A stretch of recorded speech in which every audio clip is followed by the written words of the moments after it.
Thanks for having me. I'm old school, no PowerPoint. I hate to waste this beautiful audiovisual facility. I also know a little bit too much about disasters. I live in New Orleans. I've served on the post-Katrina Reform Levy Board. But today I'm obviously talking about pandemics. And the influenza virus is one of the fastest mutating viruses in existence. That's why you need a new vaccination every year, because it changes. But periodically, as far back as we can look in history, and very likely as far forward as we'll go in history,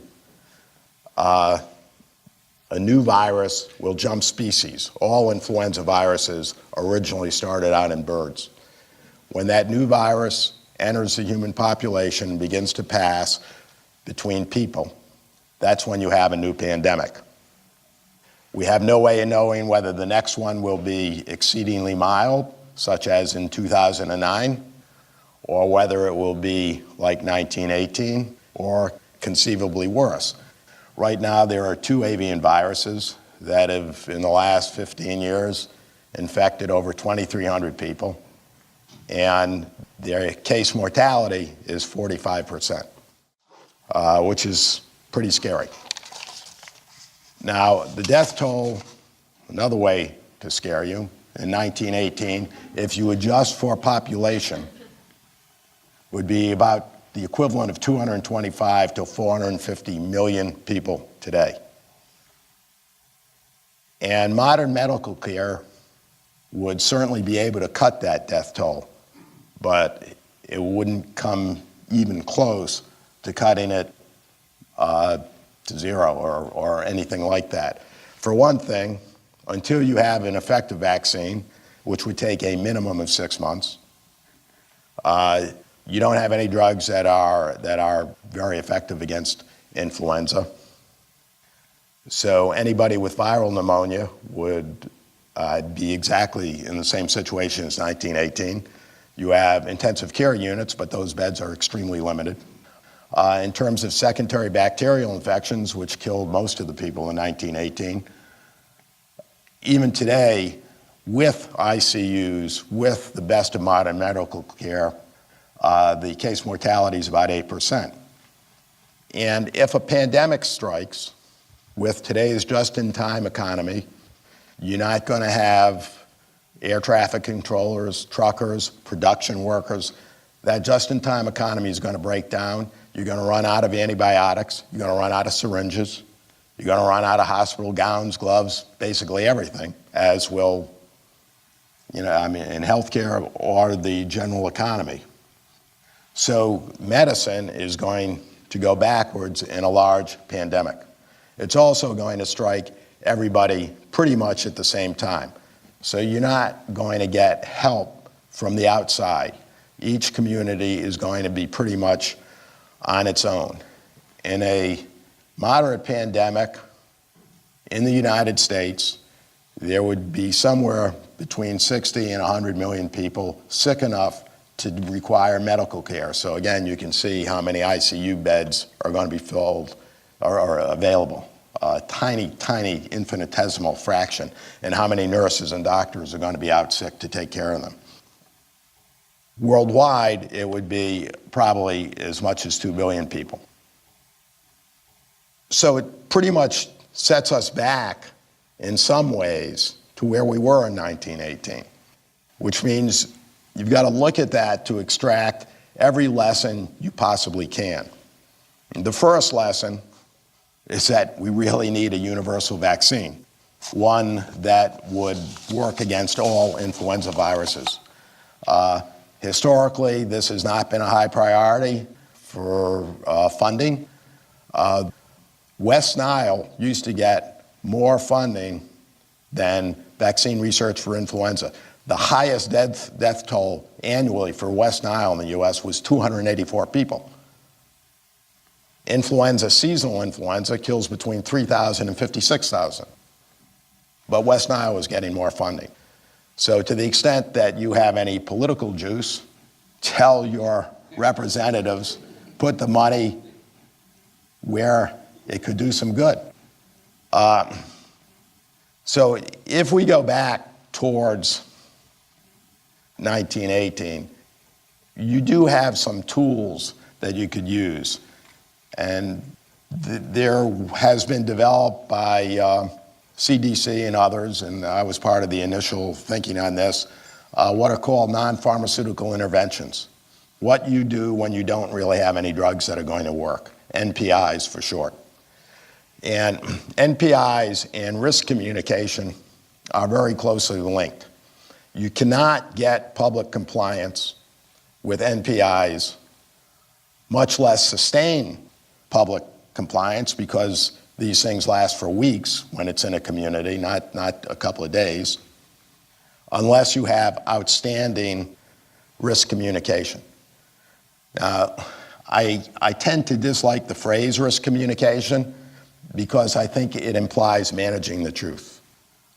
And you don't manage the truth, you tell the truth. Now, I understand that it's impossible to tell the public everything. There's just too much information.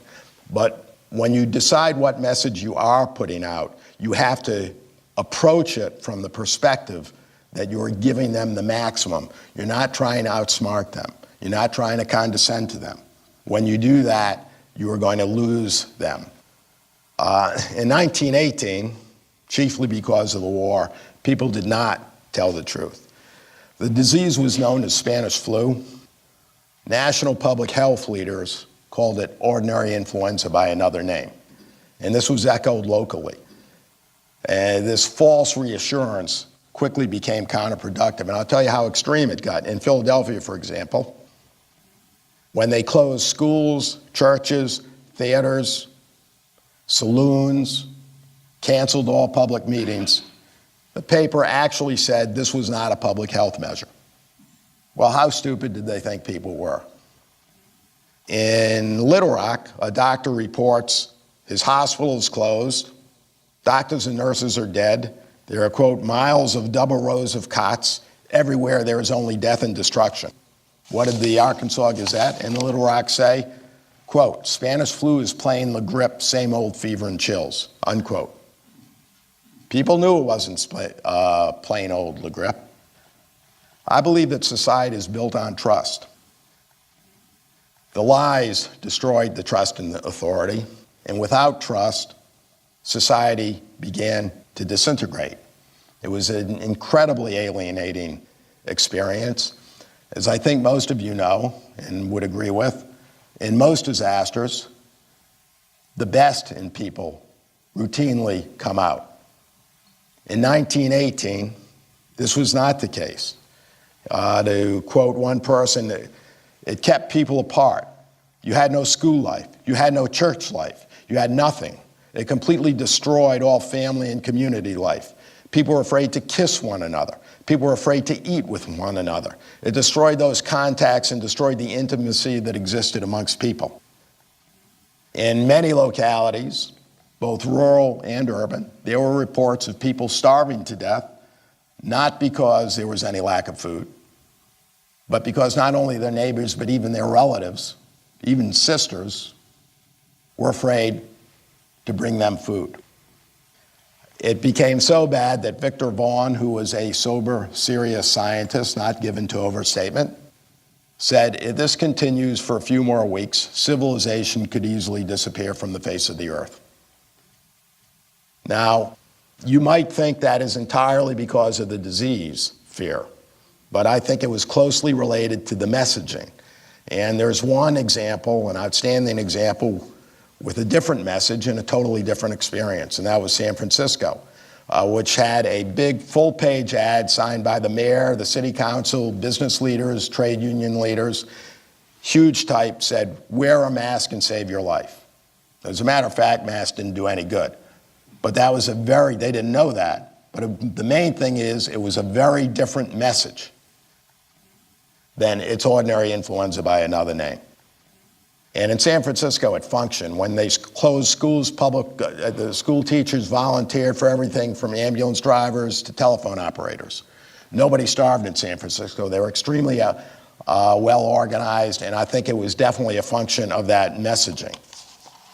Now, back to the NPIs, the non-pharmaceutical interventions. They will do some good, but one of the things you don't want to do is oversell them. Again, there's going to be great difficulty in sustaining them. In Mexico City in 2009, at the height of the fear, the government recommended wearing masks on public transit, and they were distributed for free. And 4 days after the recommendation, usage peaked at 65%, and 4 days later it was down to 27%. To do any good, it's got to be sustained. So you need to get out front, you need to stay out front, you have to be credible, you have to be ahead of the internet. Again, don't oversell them.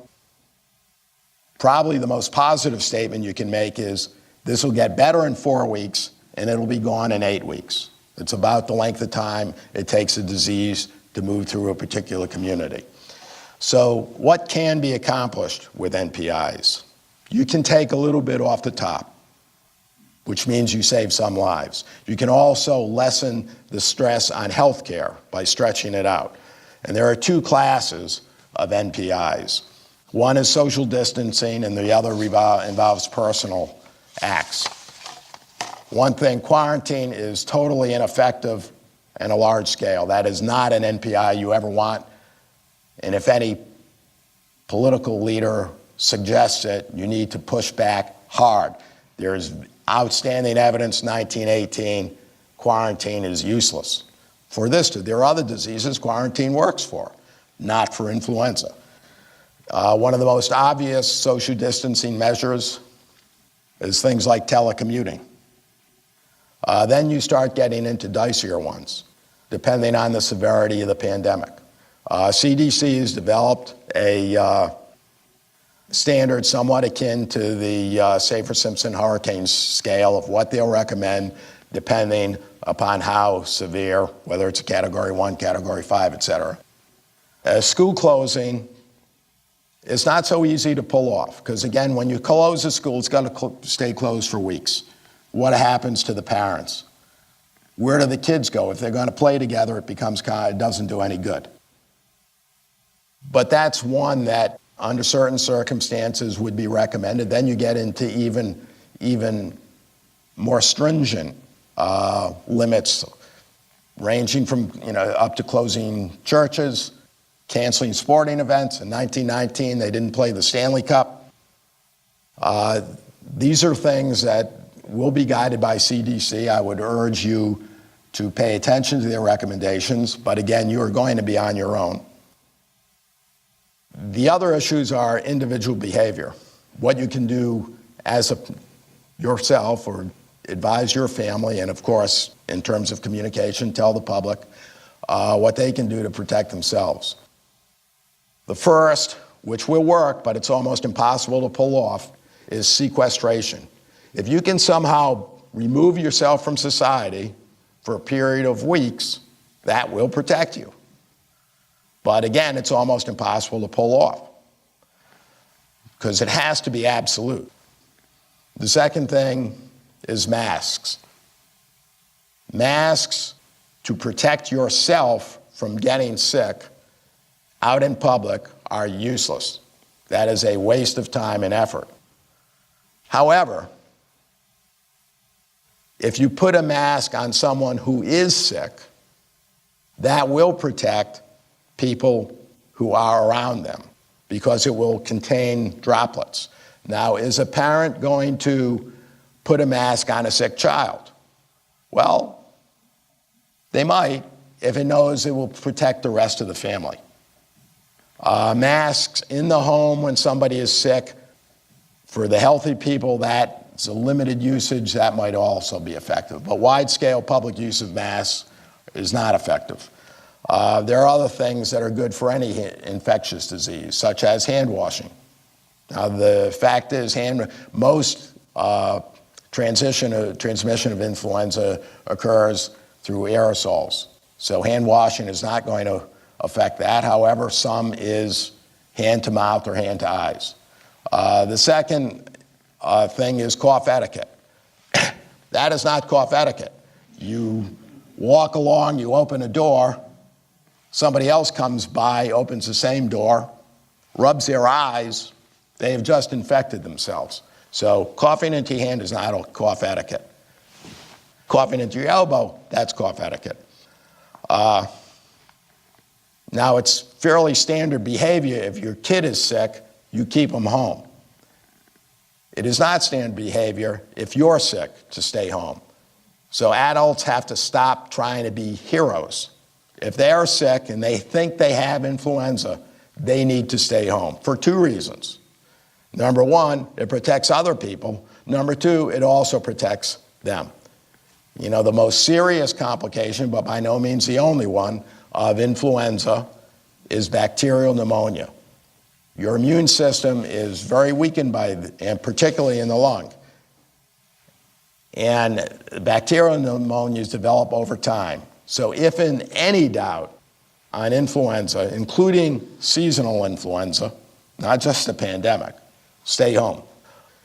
The final lesson is not really from 1918, it's from 2009. And this, to a large extent, is above your pay grade. That is that planning does not equal preparation. There was a tremendous amount of planning after bird flu first surfaced about pandemic preparation, and I was involved in a lot of it. And then the 2009 pandemic, which was extremely mild, came along and it knocked everybody off balance. Even so, there were incredibly irrational responses, not only in places like Egypt, that we may consider relatively backward developing, or China, or India, but there were plenty of irrational responses in places like Britain and France.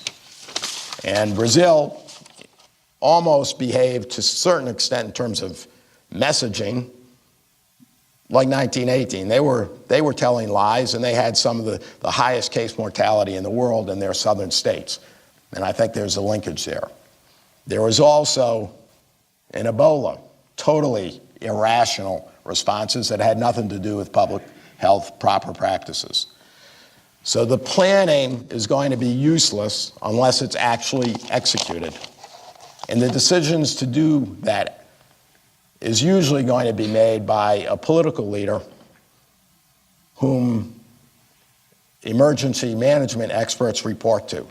So the greatest challenge to the public health community and to the emergency management community is to somehow get political leaders to make a rational decision in the middle of a crisis.